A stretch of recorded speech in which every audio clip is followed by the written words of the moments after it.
Yo, yo, yo, what up, OGs? Welcome back to another episode of the OG Sessions Podcast, episode 72.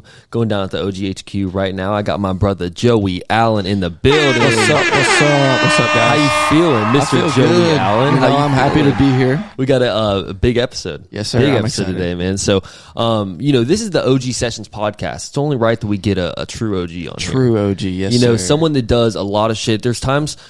For me, I know, especially for you, throughout the week where we're like, bro, I've got so much on my plate. You feel like there's no free time or time for you to do anything, you know, with your life or. But then you look at what this guy does. You check out today's guest, bro. I feel like I've got more. I feel like I'm on vacation. Right. Like, I got it easy. Man, today's guest, he is a hip hop musician, a DJ, a host, a podcaster of many podcasts. Many incredible podcasts too, let me say. He's an actor and a journalist. It is the man himself, Mr. Al Peeves. What's the word? How you feeling? Man, feeling pretty good.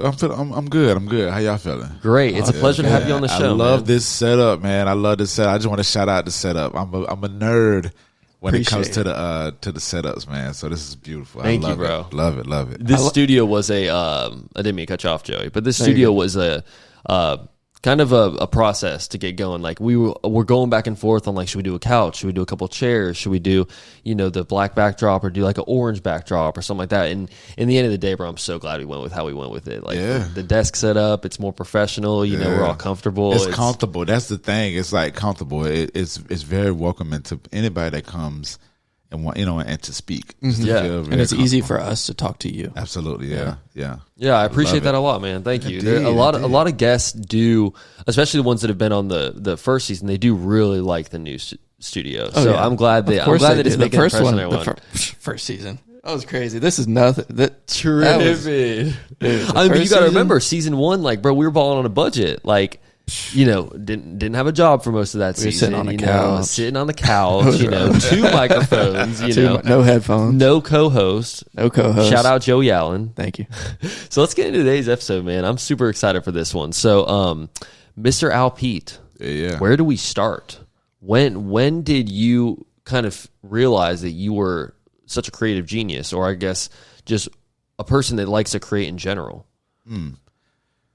That's a very good question. Let's see. Probably after a couple of hip hop albums that I did.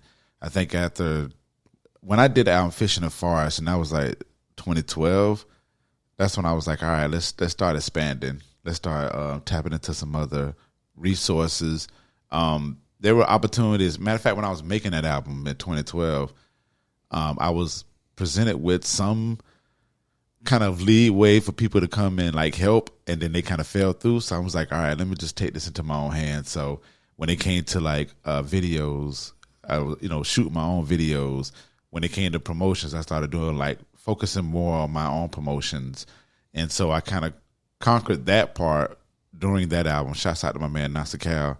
He was helping out as well. So then after that, that's when I really started tapping in. Like, all right, let me pull a little bit of journalism out. Wasn't a fan at all at podcasting. My homegirl Sasha Thumper got me into podcasting, and so when I got into podcasting, I literally took a year and just studied podcasting. I was listening to podcasts, but I didn't want to be involved in it. I didn't want to like be in the creations of it, nothing like that. And I think I'm sure when people hear this, they're gonna be like, "You like podcasting?" But I didn't like it. I didn't want to get into it like that. But when I got into it, it opened my mind up like times 10. So in the process of that, I was DJing as well. So then I got into like production. So I would like do, it'd be a hobby making beats. And so, the journalism part, the DJing part, on top of the hip hop part, the MC part, just all these factors, the marketing part. And on top of that, I went to school for communications. So I got my bachelor's on that. So it was just all these things kind of opened up in like 2012. And I was like, all right, let's start tapping into it. So going, with that, that's how it happened. I just tapped into that a little bit more versus me just focusing on just rapping and DJing. I think that's so cool too, because I know for me, I kind of wish I'd went that route. Like I had been listening to podcasts, but I didn't actually spend a year like just kind of studying the art of it and like kind of mastering like my own voice and like how to speak properly and things like that. And I definitely go back and look at some of my early day episodes, and I'm like, man, I wish that I knew what I knew now. Yeah, back it's then. crazy the growth. Like watching the first 5-10 episodes compared to now. Yeah, even the one that I was on, like it was crazy. I'm so happy we didn't have like visuals back then because I was like I was shaking, boy. It was crazy. I was nervous. Yeah. And back then we didn't have like nearly like not even half the amount of listeners we have now. So it's right, it and now more people watch it, but it's after you do it. But shout out to you, bro. I mean, you've got your resume's insane. Like I appreciate it. And I think that it is really cool that at first you didn't really you weren't really interested in creating a podcast, and I mean, you said you were listening to them, but.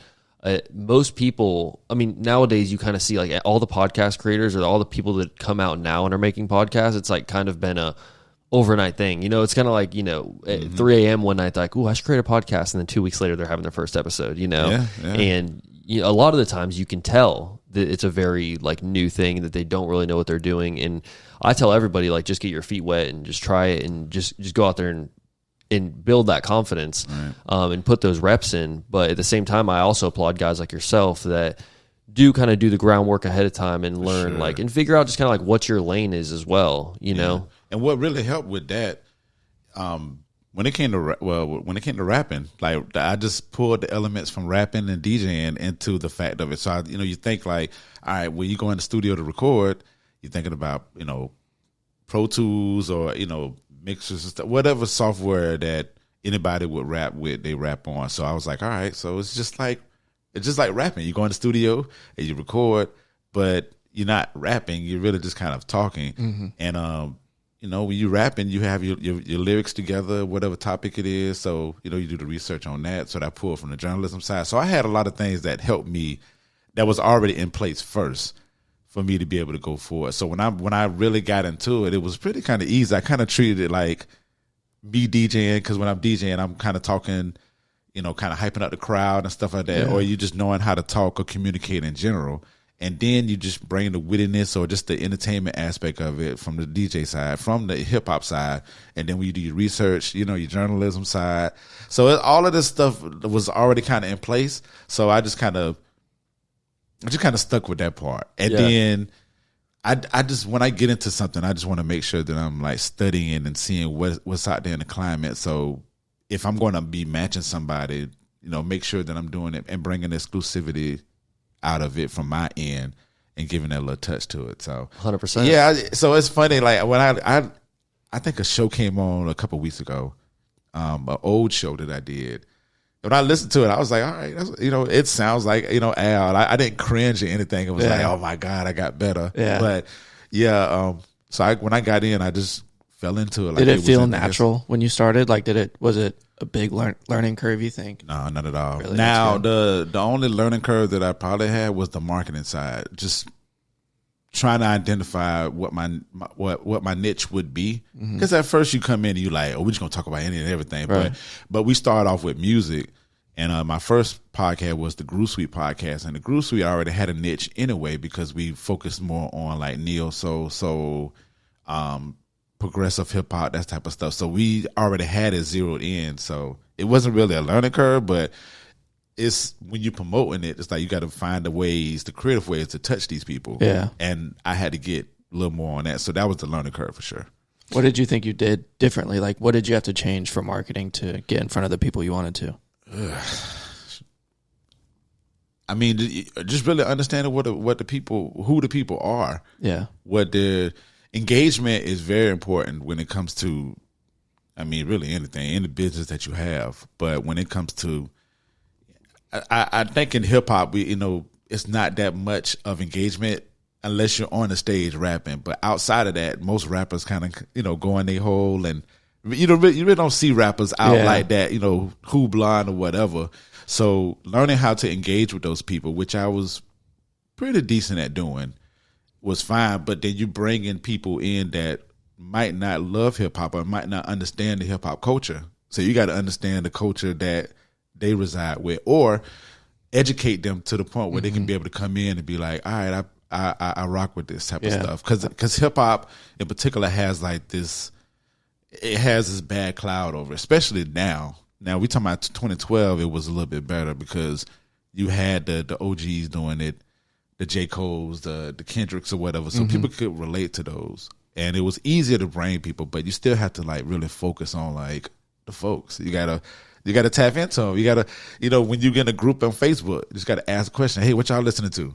Yeah. And you just find out what people's love is, and then you pull a little bit from that, and then like put it in your blender, and then serve it back to them. I like. And that. You want to put like a personality with your podcast, right? Absolutely. Like you want to, like what you guys were saying about the marketing aspect of it is like sometimes people aren't watching the podcast to watch OG sessions. They're watching it to watch Joey, or they're watching it to watch Nick, or whoever the guest that we have on this week is. And it's like there's more depth to the podcast. It's like whenever you're trying to market one to a certain group of people, you want to have those things in place that are going to stand out. Like I want people to feel like when they're watching the podcast, they are getting like my true authentic self, and they're getting a genuine conversation, and they're getting some free games, some motivation, just the things that they can expect to get from it every single week.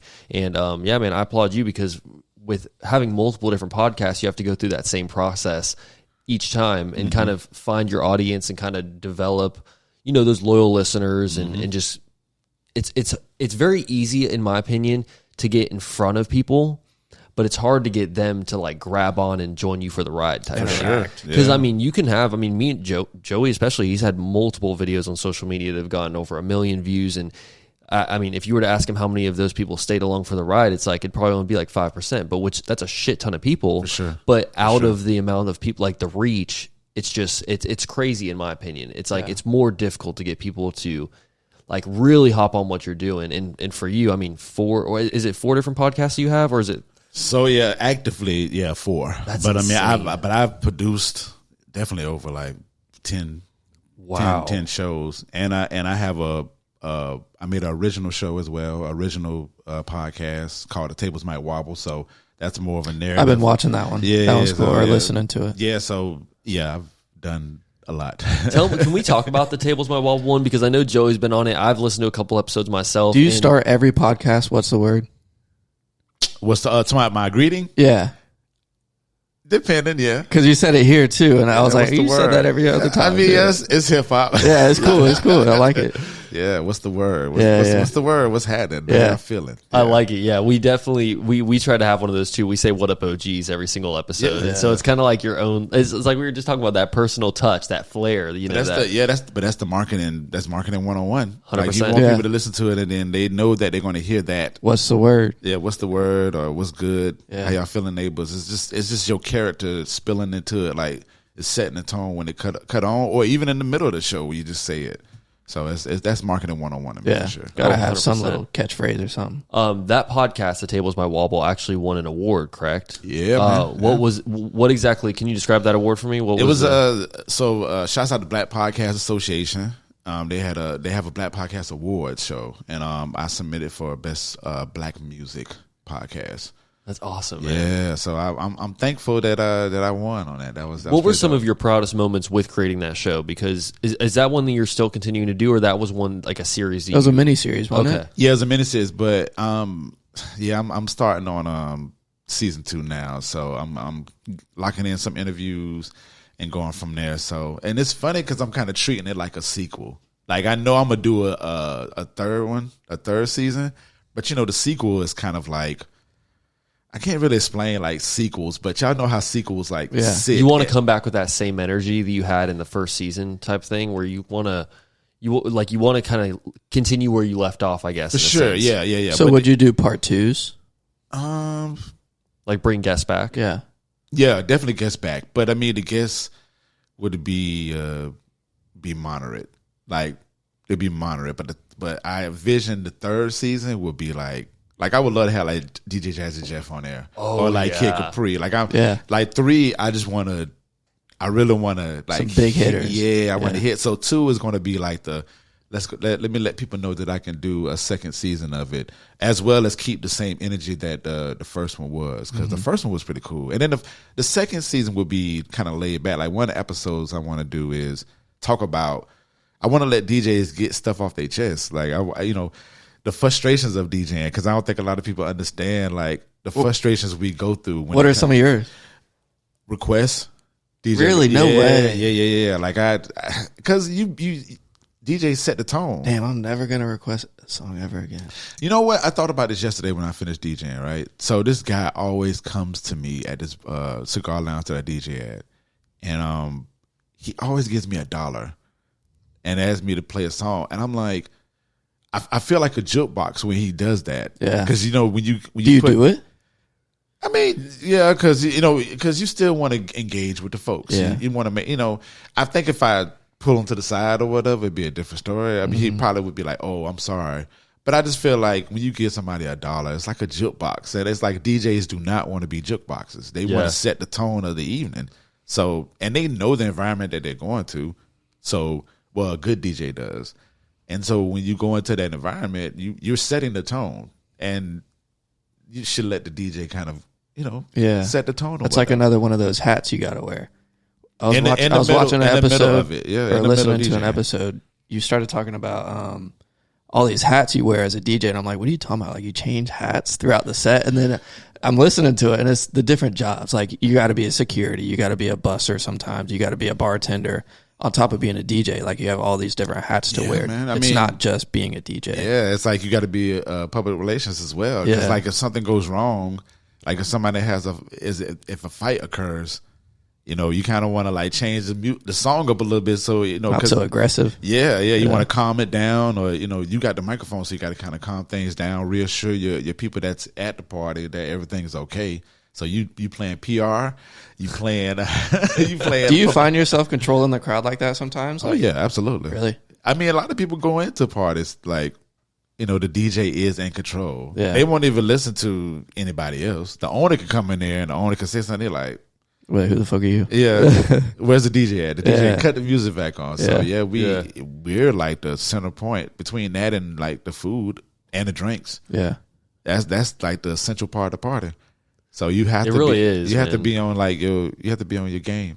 Sure. You're curating the vibe. Like it's like whatever. I like what you were saying in the early parts about the jukebox thing, because that's a really good point, man. Like I don't think people like whenever I think that most people, if they come up and give you $1 and they're like, hey, request a song, they're thinking that they're like being a nice guy for tipping you, and like all you gotta do is just play a different song. In their eyes, it's like not that big a deal. It's like it'd make my night, is what they're thinking. Yeah. But from the DJ's perspective, it's like some people I think see DJing as more of a job and not an art. I guess is more of the way to put it. Like they think you're there just to collect your paycheck, and they're thinking that you just say like, yeah. Because I mean, think about it. Like if I'm just a normal guy, I don't really go out to like DJ shows or whatever, and I'm just at a cigar lounge and I'm just smoking a cigar, hanging out with my buddy or whatever, right. And I see a DJ in there, I'm probably not thinking, oh, this guy's been studying the crowd or trying to see, like, he picked out this playlist and or I guess chose these sounds for this event, this atmosphere, yeah. But in reality, it's like, dude, you did that. You actually did prepare like that. And I don't think a lot of people really understand what goes into behind the scenes. I mean, we've had so many DJs on the show, and all of them are always like, beforehand, they'll even go to events that other DJs throw at the same venue to see like what the atmosphere is like for what they're playing. Yeah. That's homework. Yeah. And that's really like the main purpose of Tables Might Wobble. Like, I really want to bring people into like the DJ world, like, give them different scenarios and say, hey, this is what we deal with this, and this is how we deal with that, with the hopes that people will be like, you know what, let me be a little bit more considerate next time I go to a party, or just kind of glorify the DJs, because the DJs, we're glorified to a certain degree, but not to the point where it's like the DJ really truly saved my life. You know what I'm saying? So that's the Tables Might Wobble was that for me. I'd say after listening to a few of those episodes, my perspective on DJs totally different. Yeah, like I think it's more of like an ignorance thing for people to come and give you money expecting a song, because in my mind, I had no clue like that. Yeah, I understand it that yes, you put in your homework, but I'm like, you have the music in front of you. Can you just play this song? Yeah. So I didn't go live before I started this podcast. Like I went to, actually before I should say before I ever went to like my first house music show, that's like my first ever like introduction to a DJ besides like just going out to a bar or something like that. I didn't really think about it back then, but I always was kind of under the impression that DJs already have like a preset playlist and they don't do anything except for hit play and stand up there and like maybe hop on the mic a couple times. Yeah. That was seriously all I thought that. ad-libs. Yeah, that's like what I thought a DJ's job was. Like they're there just to kind of like bring their playlist and kind of just do whatever. But after speaking with so many DJs on this show, it's like the complete opposite, bro. They're up there hustling, like picking out 3, 4, 5, 6 songs ahead of like what they want to play, and then trying to space them out in the right time. And then you have to mix. Like you only have the length of that song to figure out what time am I going to like mix these songs together and make them kind of like fade so that you don't really know, like, you know, because you don't want all of that, bro. You have like fucking like All We Do Is Win by DJ Khaled followed up by fucking Adele or some shit. That transfer is going to be something special. You know what I'm saying? Like, so it's things like that where you see like there's so many. I mean, I know for me, I just ever since having certain DJs on the show, it's like I'll go out to a place and I'll pay more attention to what the DJ is playing in those transitions and like just the way that they. You know, they'll play like 3, 4, 5, 6 soft songs like back to back and then come like slowly back up with the hard shit as opposed to just like doing just random mixes or because I mean, I'll be honest with you, bro. Like Spotify playlists are dope, but you go on there, it's like sometimes the timing of those songs just isn't right. It's like your moods are going up, down, you know, like it's not smooth. Yeah. So it's definitely an art and it's definitely an art. Just paying attention to that, bro, is really cool sometimes. Like and let's not talk about when at the height of the party too. So like, you know, 12 o'clock, that 12 o'clock ride out, or when the party is at that peak, you know, you just like you swerving in and out of songs. Yeah. So it's like you got to think like everything that you were saying is like so dope. Like, I mean, you're not a DJ, are you? No, I'm about to say, bro. What's funny is my aux is trash. Like, no one will give me the aux. Like, whenever we're in the car or anything, I never get aux, bro. Because you play the same songs over and over. It's like, bro, it's the same shit. If I find like a good 3 songs like throughout the week, like new music that I'm fucking with, I play those songs back to back on repeat all day, and so. No one ever will pass me the aux. But every time I come over, I just play a couple songs. Like, you know, listen to this. Come on, bro. It's fun though. Whenever you go to like, for me, one of my favorite things that DJs do is like whenever I'll go to. There's been times where I've seen like Diplo and some of these like big time DJs, and they'll be doing a show, but they'll be mixing like a lot of like real like other artists' music. So it'll be like they'll have a ton of hip hop references and songs like in there, and they'll have like all these different. You know, different like mixes together, and I think it's so cool how they'll do their remix and then also have it like fade into other. It's just really is an art, bro. I mean, and some of these guys, I mean, I was actually. It's funny you asked if I was a DJ because I was a light DJ for a while at Club Heaven. Okay. I was up at that bitch. I was a light DJ for like a while, bro. I mean, maybe like not a super long time, but every weekend for like 3 months or something.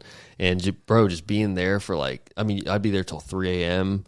And it was it wasn't for me. I will say that. Like just being up that late and the music just constantly going. You're just sitting there like pressing buttons the whole time. You're not enjoying the music. Like and sometimes, bro, it'd be, you know, I'm not a hater of any genre of music, but it'd be like Hispanic night or something like that, and bro, I just don't know any of that music, and so I'm sitting there like trying to come up with the lights and like make them drop at the right time. I'm throwing strobes on. The song's like ending, like I think it's a drop coming, but it's turning off. I throw the strobes on. Like it was a good time. I'm a big fan of DJs. I love like seeing them live, seeing you guys live, like all that stuff. Sure. But no, I am definitely not one myself. 100% not. Well, you got the thought process of it for sure. I appreciate that. Yeah, bro. like you rattled it off like. As if you knew, you know what I'm saying? Yeah. Well, as if you are like an official DJ, but all the things that you mentioned is all the things that we think about. I don't care what type of gig it is.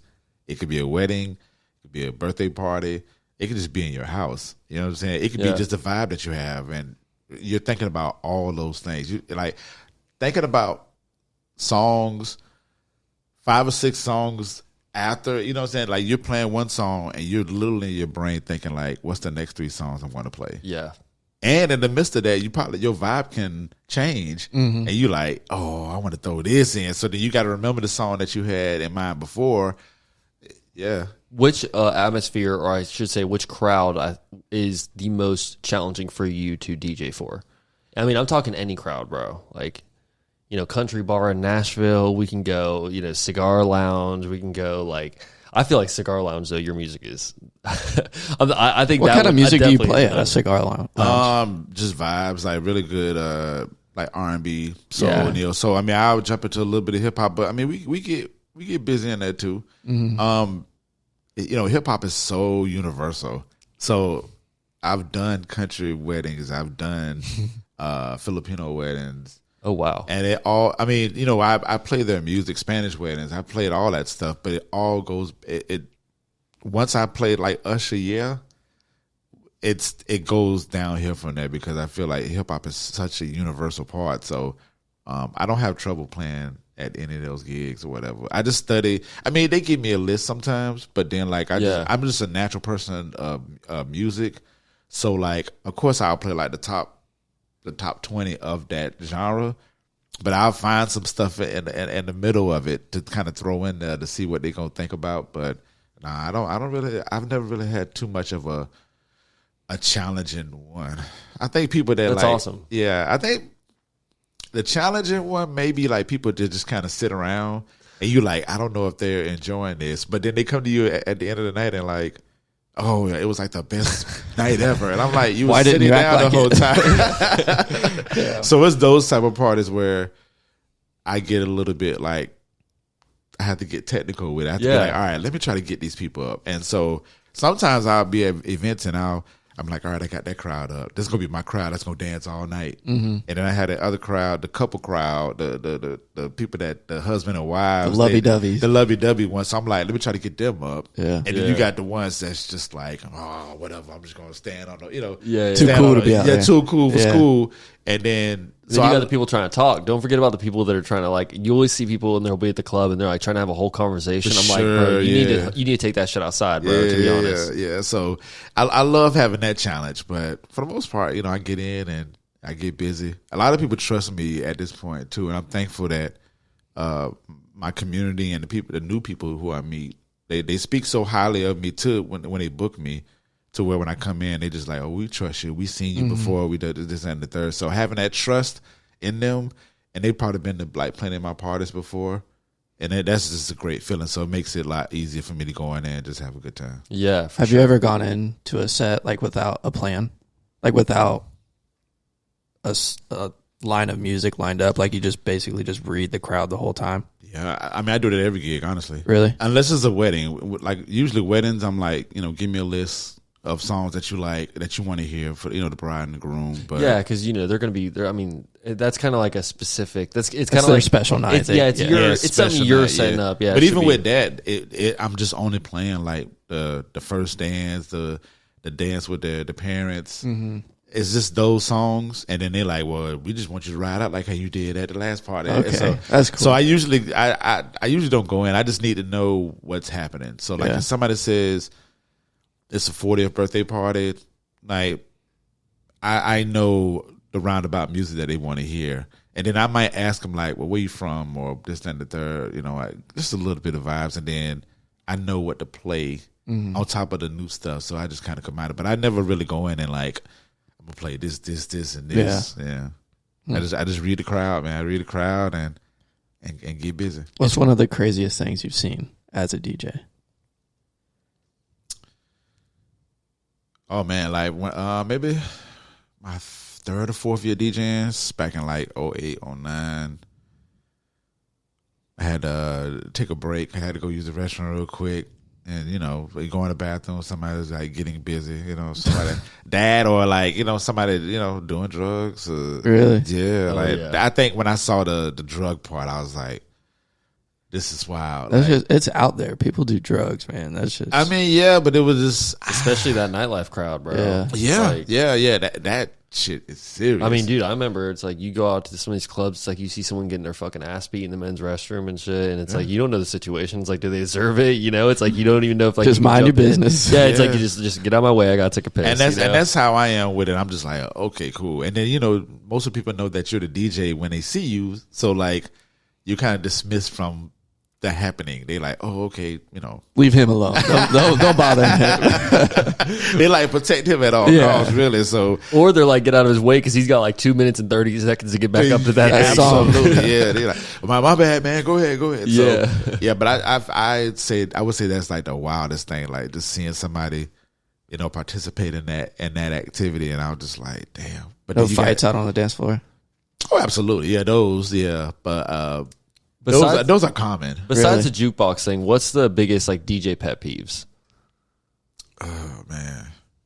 I think the jukebox thing is like the biggest one. When people come in, like try to have conversations with me while I'm DJing, have like full conversations. They'll come in like I'm cool with a dap. Hey, what's up? Da da da da. But then they be like, so did you watch the show on TV last night? And I'm like, see, that sucks because when I'm drunk, if I'm at the bar and I'm drunk, I'm social. Like I want to talk to everybody, and if the DJ is playing good music, I'm like, yeah, that's my homeboy. That's fine. But it's like most of the time when this happens, it's like in the midst of like that the height of the party. Yeah. So I'm like going in and out of songs, and I'm like, hey, busy as hell. Somebody's trying to talk to you. So that's really kind of. That's aggravating. That's all I do is for sure. What is on the flip side of that question I asked you earlier? What's your favorite type of crowd to play for? Like, do you have a personal preference? Like, if you're like, I could just play for this crowd for the rest of my life and be completely happy, And I'm sure there's got to be certain crowds. I didn't mean to cut you off, but I'm sure there's got to be certain crowds where you're enjoying the music you're playing as well. Like, that's kind of like your vibe in that moment. Yeah, definitely hip hop. Like golden era hip hop. Yeah, if I could play Tribe Called Quest, Outkast, those type of guys, like the whole night, that'd be great. Yeah, neo soul artists, like I love. Like if I could play Erykah Badu, Jill Scott, I love Erykah Badu. Music Soul Child, like if I could play that music, if I can combine those people who I just mix and do that party the whole night, I would love it.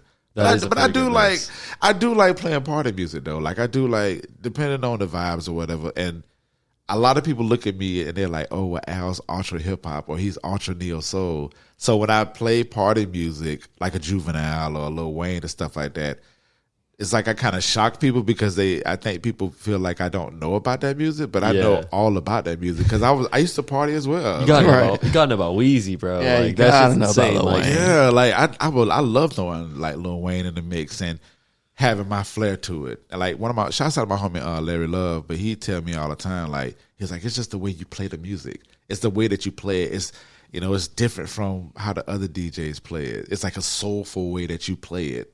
It feels good. That's dope. Yeah, it's like a soulful way. So I pay attention to that a lot, and I'm like, damn, all right, I do have a soulful way of doing it. So me and another DJ can play Juvenile back that ass up, but I'm gonna have a different flair to it, and I think it oozes off a little bit soulful on my end versus it being kind of like direct and like abrasive. Yeah. I like that. That's really cool. Sure. Do you mentioned earlier in the episode that the newer music is a completely different. I'm sorry, the newer hip hop is a completely different style than the older hip hop, and just like a kind of a, I don't know what the word is, but it's a little bit harder for people to digest sometimes. I'd say it's not as accepted in a lot of cases, but do you feel like it's harder for you to listen to that newer stuff? Because I mean, you got these young guys dropping tracks all the fucking time. It's like every week we got a new album, and you never know. Like I mean, you might have Gunna blowing up this week, and you got to get up to date on this new music that's come out. Because I'm sure as a DJ, you kind of have to do your research. It's like you're kind of doing your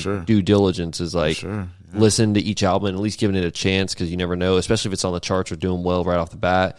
But do you kind of find that difficult sometimes, where it's like you listen to a full Gunna album and then you're immediately like, oh my god, bro.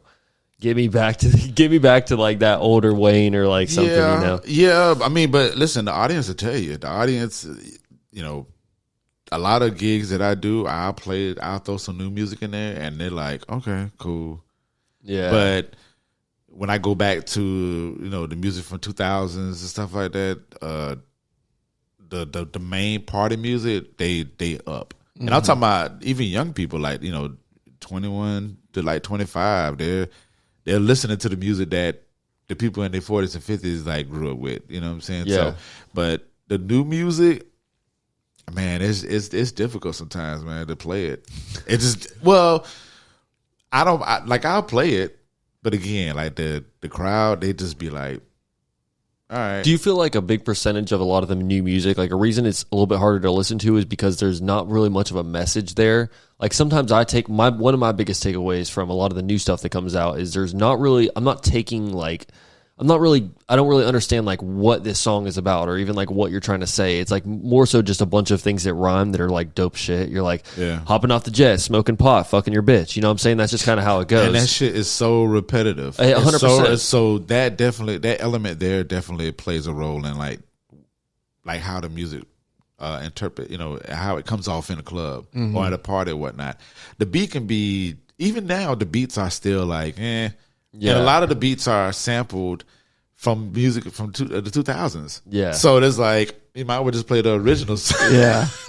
So you just play the original song. But how do you feel about guys like, when Jack Harlow drops like First Class, or when like, I'm trying to think, I think Tyga just dropped a new one where it was like the Ice Ice Baby. And there's all these songs where it's almost exactly, I mean, it's the same flow. It's the same everything. Does that frustrate you, or does it kind of just, because a lot of the times those songs end up doing just as well as, I'm not going to say just as well, but they end up doing really well compared to the original version. I mean, it's okay. It just doesn't show too much creativity. Mm-hmm. It's just almost like they just took the beat, flipped it, polished it up to make it sound a little bit 2023-ish, and then they rap over, and that's that. And it's like, I mean, creatively, I'm like, but it's been some people that have done the sample, and then they bring the old person back like at a performance. So stuff like that is like dope. But like from a DJ standpoint, I'll play the newer song, and then I'll bring in the old song. I got you. Like I'll tie both of those in, so people will be like, oh, because a lot of people don't be knowing that these songs are samples. So I'm like, let me play this song, and then when I play the sampled song, they're like, oh, my mom used to play it all the time in the car. So it's just that type of thing, and then they get to it a little bit more. Is it difficult to match up those beats on top of each other whenever it's like, because you want it to flow in the sense to where it's like it just kind of, it's the same thing. I mean? It's the same exact beat. And those songs, but it's like you think about it, it's like it is the exact same thing. So you want to find like the perfect time in the song to make the transition to the older version, know. So it's like I in my opinion, I feel like there's always like some little pause that you can just do a quick little switch. It's the same. Pause and vocals, you know what I'm saying? And it's the same. It's almost like they don't even flip it. They don't even like chop it up, the sample up, and they just taking the same thing and just rapping over it. And it's probably why some of those new songs, like the covers, do well, because of the original beat. Like people love that original beat. Yeah, 100%. Everybody's doing it, man. Like, it's it more like this week alone, I was hearing songs. I'm like, oh, it's a sample of this, a sample of that. I'm like, Jesus Christ. People can't make music no more. Apparently not. Or they're just taking a cheat code because it's easier just to do that. Yeah. And like maybe pay the publisher. And if they still get the clout from it, why wouldn't they? If it's easier. Right. It's easier, yeah. What kind of beats are your favorite to hop on? Like, you mentioned, you kind of got into this whole creative world through music and things like that. I've listened to a couple of your songs. I think like the ones that I heard were very West Coasty type beats, like very slow, like R&B, like, and I fuck with that kind of stuff too. Like you can ask Joey, that's kind of like that OGZ vibe. If we were to name a new guy that's kind of like out there, I definitely like his beats, and I like a lot of the stuff he gets over. Yeah. What would you say is your personal favorite? Man, I love. I mean, like boom bap. I love boom bap rap. Like the DJ Premiers, the Pete Rocks, the J Dillas. Oh yeah, stuff like that. And then we could take it up a notch. Like I like the Dr. Dre's, the Pharrells. The floaty type of beats or whatnot. But definitely boom bap type stuff. There's really no one in today's era that you can compare to like those Pharrell and those Dr. Dre beats, bro. Like if we're being honest, like there's guys that are kind of like dominating the market right now, as opposed to like comparing them to like all the new age producers and shit. Yeah. But dude, you put those guys in the same room as Dr. Dre and like Pharrell, like there's no chance in my opinion, bro. I mean, just the substance like that was in the beat. You know what I mean? It's like there's so many different. I need to bring that back. They really do, and it's like those. They do, bro. It's crazy because like I don't know. You look like some of these old songs. Like you just imagine like when some of these old Dr. Dre albums like used to drop, bro. Like what was the vibe when you're listening to this shit for the first time ever, bro? And you're with the boys and you guys are all like times were probably better. Yeah, exactly, bro. Like that's it. Just seems legendary, bro. That's probably what's wrong with the world. They need to drop all those albums again. Probably fix the world. Yeah, I mean, Dr. Dre needs a mini me. Yeah, that. I mean, we saw that, through Kendrick Lamar, you know what I'm saying? Oh, for sure. Him working with Dr. Dre, but I mean, we have a little bit of those surgeons out there, but it's not J. Cole too. It's not enough. J. Cole as well, yeah. But we got to be honest, like that's not really like that crowd isn't really a lot of these. a lot of these guys that are trying to blow up and be these overnight sensations, and they're like a lot of the new artists that are getting famous really quick. They're all getting famous through that young audience, and the young audience isn't gravitating towards like that old music. I mean, I've seen, you see videos online all the time where they're asking, like, they're doing like music trivia with like a 15-year-old or like a 20-year-old or something, bro, and it's like they can't even name like T.I. and shit. Like they'll be Lil doing Wayne. Some people don't even know who Lil Wayne. Some people, yeah. I'm sure, like That's you say, Dr. crazy. Dre. It's like they may have heard like Beats by Dre. You know what I mean? But it's like they've never heard of like any of his songs or any of like Dr. Dre's music. It's just Like the reason why Snoop Dogg is like everywhere. Yeah. He started with Dre. 100%. Yeah. Like, so it's that history part plays a role in that. You need the OGs or somebody to be like, hey, listen to this, and the younger crowds are just not.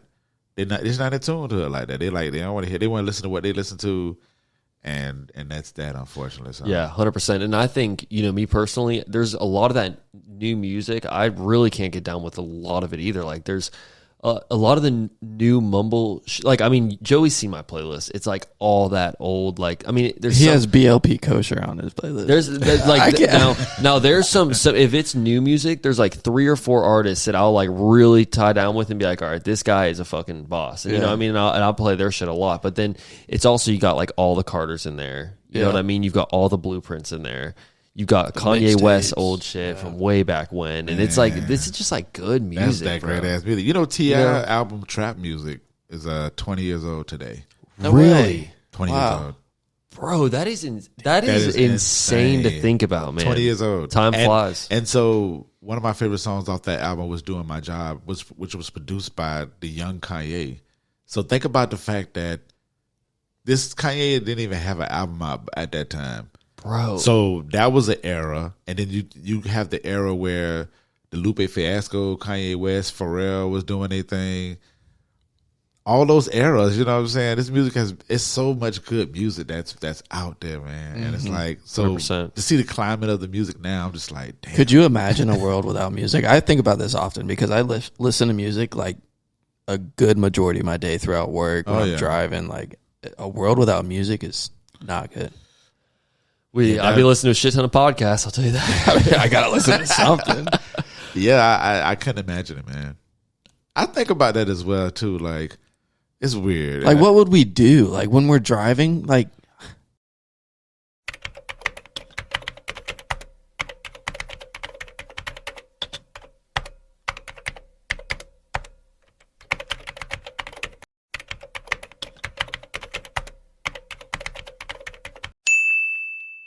That's a water bottle.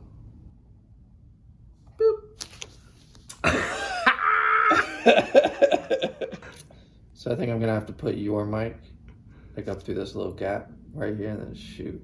Because I don't want to cover any of this beautiful artwork up.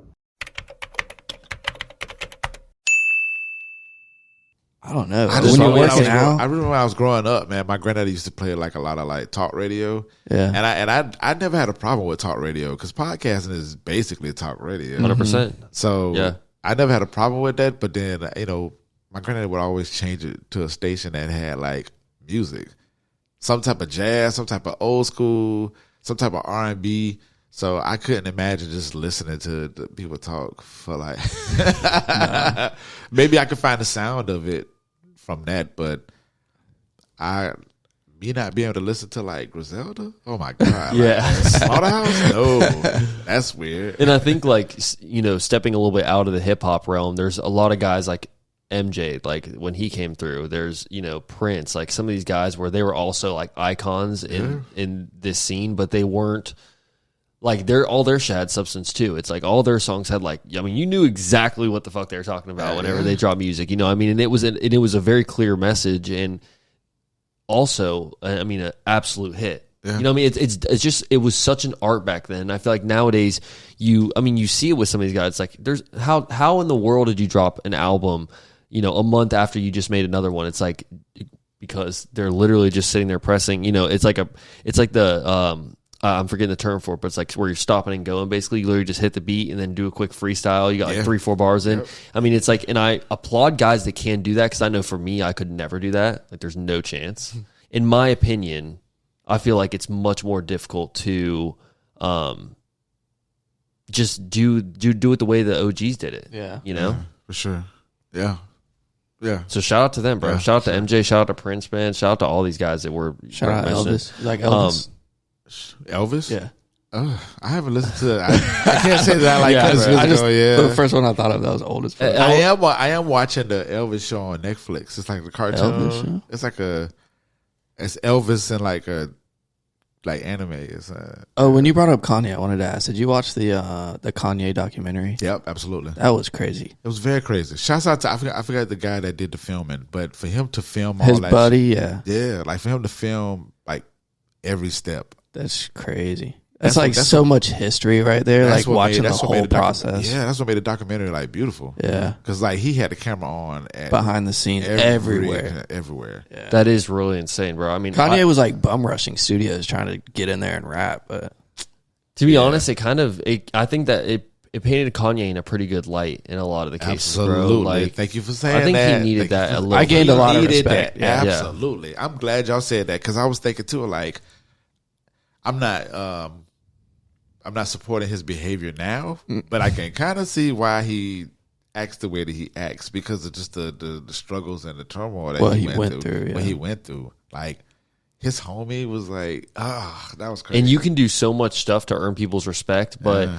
nowadays it's like what we were just talking about. Like a lot of these young music listeners and younger crowd in general, it's like they don't really know a lot of Kanye's old shit, and they're not really bumping that on a daily basis. And so when they see Kanye comes out and says some hate speech about whatever, it's like that's really their only opinion on him. So it's like so easy for them to cast these stones and be like, "Fuck you," and they hate him and all this stuff, but. Right. Like, let's be honest, bro. Like, a lot of us that have listened to Kanye and this guy, like, I mean, you feel like a lot of these rappers, like, raised you in a sense sometimes, bro. Because you're like, you spent so much alone time just listening to this music when you're a young kid growing up and trying to figure out life and shit. And I don't know. It's just crazy to me. Sometimes it's like people are so quick to bash somebody over something, but it's like, look at what this guy has done. It's like, yeah, you got to be kind of fucked up in the head to accomplish all that shit, that he bro. did, It's like, yeah, man. that's a bad thing about the media is because one person who's holds a very big like image on social media can make a headline and it could be his or hers opinion on Kanye, and then it's posted for millions to see, and then now those millions of people have that opinion on Kanye without even knowing like the true story or something. That media can be troublesome. Yeah. Sometimes. Do you ever get nervous, like, because you're obviously like you do a lot of things on social media, do you ever get nervous that something could go wrong?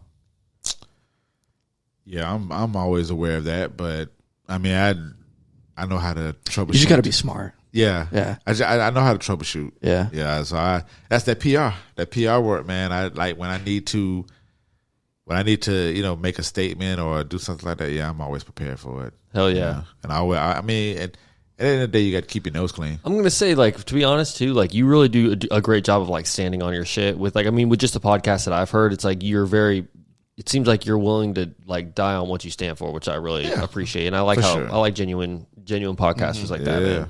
Yeah, I mean, yeah, you're right. Most of the time, not even most of the time, all the time, everything that I'm saying, I'm like, this is how I feel. This is me. Yeah. Unless somebody give me something, another type of perspective on it, then I kind of analyze it then and there. And if I need to come back and like clear it up a little bit, then maybe. But for the most part, when the mics get cut on, whatever you're gonna get is what you get. Yeah. I love it, man. This has been a dope ass conversation. Y'all boys want to get into win of the week? Win of the week. Get this shit popping. Let's do it. Win of the week. You're first this time, I think. Man, I'm ready for it. All right, let's go. Let's hear it. So my win of the week is a big one. You know, I'm a big football guy. Go Jags. Man, Duval. it is football season, baby. Yes, sir. We got the fantasy team filled up. Shout out to everybody that hit me up trying to be part of this fucking fantasy team. This is the first annual OG Sessions podcast fantasy league. We're going to be having a huge draft party. All the boys are going to be coming through. We're going to be doing, the full setup. But I'm just excited, man, for that Jaguars football. I'm excited. Like, I mean, it's preseason, so we're already getting like a little bit of a taste of it. But man, it's just like that. It already tastes good too. That football weather. The Jags are actually playing today too. Yeah. They're playing the Lions today. So shout out to the Jags, man. Shout out to just the NFL, bro. It's like, I mean, I'm not a huge college football guy, but just it's so nice like waking up on a Saturday or waking up on a Sunday and knowing like You got football to watch. grill's hot, Yeah. TV's on. You know what I'm saying? Drinks are cold. Should we get put lit. predictions in? It's tough. That shit. I'm going Jags. I'm not. Jags all the way, baby. Yeah, you got to go Jags all the way. I'm not even gonna. I was gonna try to put a record on it, but no, I'm just gonna say Jags all the fucking way. Yeah. No matter how they got to do it, Jags all the fucking way. I think we got like a really good chance of at least showing up at the Super Bowl.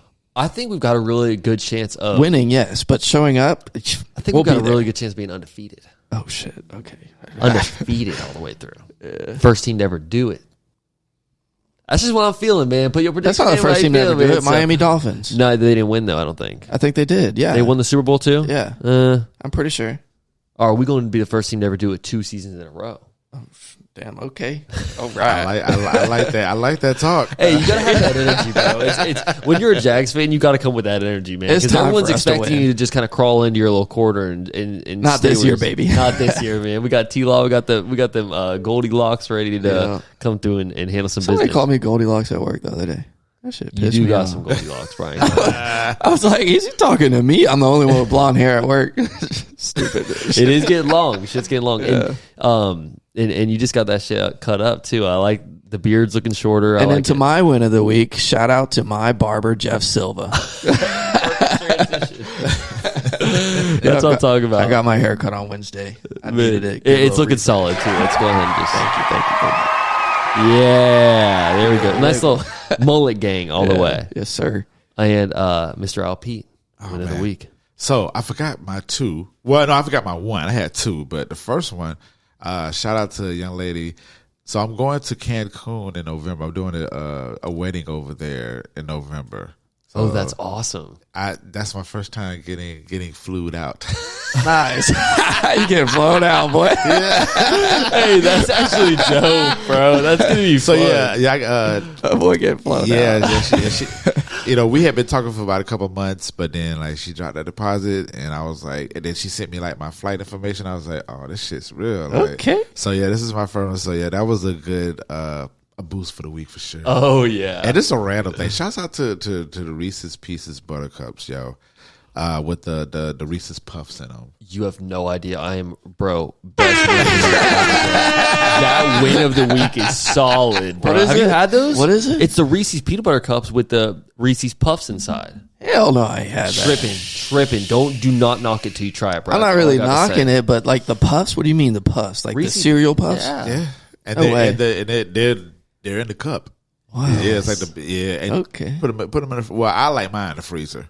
That's what he does 100%. Yeah. Anytime he hands me a Reese's, I've been cold. Yeah. So by the time you get done with it, it's kind of like, right, it's like perfect. So and they're the big cup too, right? Yeah, so big it's like, cup. Dude, it's got to be. That is a solid win of the week. That I mean, yeah. I'm a big Reese Cup fan, but I'll eat the pretzels. I even tried the potato chip ones.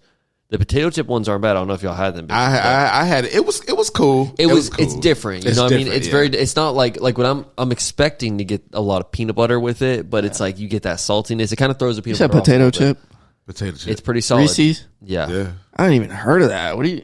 Yo, what's the one that had the cookie in it? Like the cookie inside. I think that was the first time Reese's ever did. How many different kinds of Reese's? I don't eat candy like that. Like I mean, well, then they did one where it was. Did they do the pretzel one? Wasn't that pretzel one? Yeah, pretzel one was solid. It was okay. I like peanut M&Ms. Yeah. Have either of y'all had the creamy? They have a new one where it's like it says creamy on it. I haven't had it yet, but apparently, I guess it's supposed to be a softer peanut butter inside. Oh. Like you pull it and you get a string of peanut butter. Hey, I don't know. That's not peanut butter. That sounds like caramel. Yeah, for real. True. No, I haven't tried that. Yeah, I don't think I want my peanut butter soft. Like I think it's perfect the way it is. Yeah, like I mean, for me, it's like why switch it up, bro? It's like most of the time if I go in there, I'm always going to at least get one pack of like the regular big cups, for sure. Just like a normal, just regular peanut butter inside. Like just keep it 100. You know what I'm saying? You don't ever do like the specialty, like the Easter ones or like the pumpkins or like the... It's crazy. Every year for Easter, when I still got Easter baskets, I'd have to throw away the Easter basket with all the candy in it from the previous year to put my new basket of candy there. I don't eat candy. I don't know. I don't like candy like that. I'm gonna just let you know right now. You know somebody who does. I'll give you my Easter basket every year from here on out. I better receive the Easter Bunny day after Easter every fucking year now. You get 2 Easters a year from here on out. Hey, tell your mom that I like the big chocolate bunny. You want the big chocolate bunny? You want the Reese's chocolate bunny? Let's fucking go. Okay, I got Let's you. fucking go. Those are pretty solid too. That was a good that was a good word of the week. Yeah. I wasn't a big Peeps guy though. See, I like Peeps though. No, get those Peeps out. I don't fuck with them Peeps. You like Peeps? Peeps, the marshmallow thing. Yeah, I can only eat like 2 of them. Too much sugar. Yeah, I don't fuck with that shit, bro. It feels like you're. And I'm not really a marshmallow fan like that, but you know, you like s'mores, yeah. It's too messy. It's solid. I think that all the Easter candy solid. Like I could have like maybe 1 Peep, but it's not like I ain't gonna kill a pack. I don't even like those robin eggs. They're like Whoppers, but they're robin eggs. You know what I'm talking about? Yeah, I ain't messing with those. Yeah, I don't touch that shit. No. All right, man. Anything else? Any other candies you want to talk about? I actually Twizzlers. You like Twizzlers? Twizzlers are cool. I like Twizzlers. Twizzlers are busting. I ain't gonna lie. I did have one more question. Going back to the music shit or podcast shit. Okay. You know, there's obviously a ton of young podcasts just in Jacksonville, but all over the world, it's like fucking podcasting is blowing up, and everyone and their mom is starting a podcast. Yeah. What's the biggest piece of advice as someone that has had so many podcasts? Like, what is the biggest piece of advice you would say that someone just needs to kind of make sure they touch on whenever they're creating their own show? Really find out what you're doing it for. Like, you know, I know people have gotten into it like, okay, well, we're going to do 2 shows and we're going to get $1,000 or whatever. And it's like, if you're going to do it for money, like, find a way to do it for money. Like, study that. Study it and don't get in people's ways that are doing it for the love of it or for the creativity of it. Like, just really know specifically if you want to do it for a hobby, do it for a hobby. That's fine. Like, keep it G like that. But when you start getting into things and you don't know exactly what you want, but you want other people to expect that from you, then it just kind of messes it all up. So just really know exactly what you're getting to podcasting for. I know for me, I like to lend a voice to people so people can be able to express themselves and feel good about themselves. I deal with a lot of like informational podcasts, news podcasts, storytelling podcasts. They want to be able to tell a story. So I want to be able to help them with storytelling. Yeah. But just know what you want to get into it for. And then once you know what you want to get into it for, study. Yeah. Study, research, find out the people who are doing it in your niche. Like, it's important to know. Yeah, I like that. That's a great piece of advice. I would totally agree, to be 100% honest. Like, if you are looking to get into this industry for the money, let me just go ahead and give you a quick wake-up call that is a difficult thing to achieve. It's going to take a while. It's going to take a while. And, you know, that wasn't why I originally got into this industry, but to be 100% honest with you, like, very quickly, I was trying to figure out how I could turn this into a business and how I could make some kind of money off of it. Yeah. And I know there's just... Don't ever think nobody owes you shit. When you first start your podcast, nobody owes you a fucking money. Your friends and family don't owe you support. Nobody owes you anything. So when you get support from those random people, like shout out Falkland Islands, shout out Russia and Ukraine, all these fucking places that we got listeners at, and people were like listening on a loyal basis. Like, we've never met any of these people, and and that support, and I think podcasting will make you realize just like who will support you, who won't support you. Absolutely. But it's just good to always like give your gratitude and just have that thanks for the people that do support you and like appreciate those other places. Guys. Yeah, because none of these people like know us. You know what I'm saying? Like, none of these people know, you know, what personal experiences we've been through with life or whatever. All they know is what we've shared on the show. And so to have people that fuck with you just for the, you know, few hours that they listen to you every single week is, I think, something really special. And I think that it's a really cool way to connect with like just other humans in general, bro. Like, I've found a real love with this podcasting shit just through like all the experiences we have with this show. And me and Joey were mentioning it recently. It's like when we first had the idea, like when I first brought the idea to the table, I'm like, I want to start a podcast. I want to create this show and I want to create like a network and all this stuff. It's like, I never in a million years thought that it would like ever, I didn't think that I would be as obsessed with it as I was. Right. And I was obsessed as fuck in the beginning. You know, it's like you want everything to blow up. But it's like the more you go down the journey, it's like the more like deeper I fall into this hole where I'm like, bro, this is the fucking way, you know?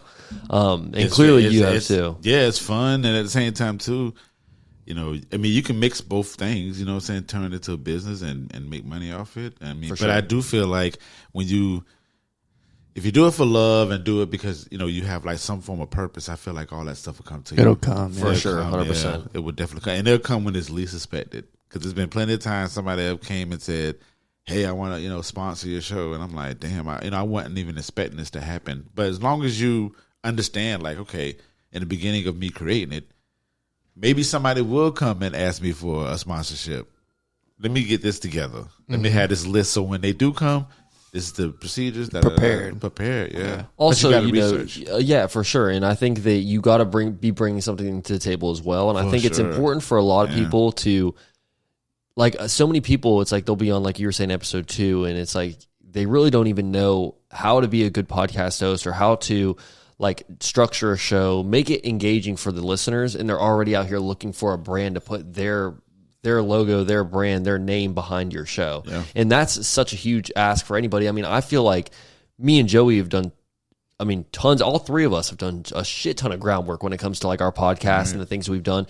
And, I would still say that me and Joey aren't even deserving of like a ginormous brand to come through and like sponsor our show. It's like, I would love that. And that would be my dream. But it's like, I know we haven't done, enough episodes yet. I know we're not like at the level that we will one day be at. You know what I mean? It's a game, you know what I mean? You got to keep growing with it. And sure. And I think all three of us, bro, it's like at the rates that we're going with our shows and just how much better we've gotten. Because I listened to some shows from you or some episodes and it was like 2018, you know what I mean? And then you listen and you forget that's 5 years ago, and then you go back and listen to Flowers for the Culture, and it's like, it just, you just grow so much as a podcaster. Yeah. Just like your audio gets better, the way that you speak as a person gets better, and the way that you speak with others gets better. So all of that. Yeah, shout out to you, bro. Honestly, it's been a fucking honor, man. Yeah, it's been an honor as well, man. I appreciate y'all reaching out for it. I was looking forward to it, man. We're here now. So. And I appreciate you accepting, because, a lot of times we reach out to people and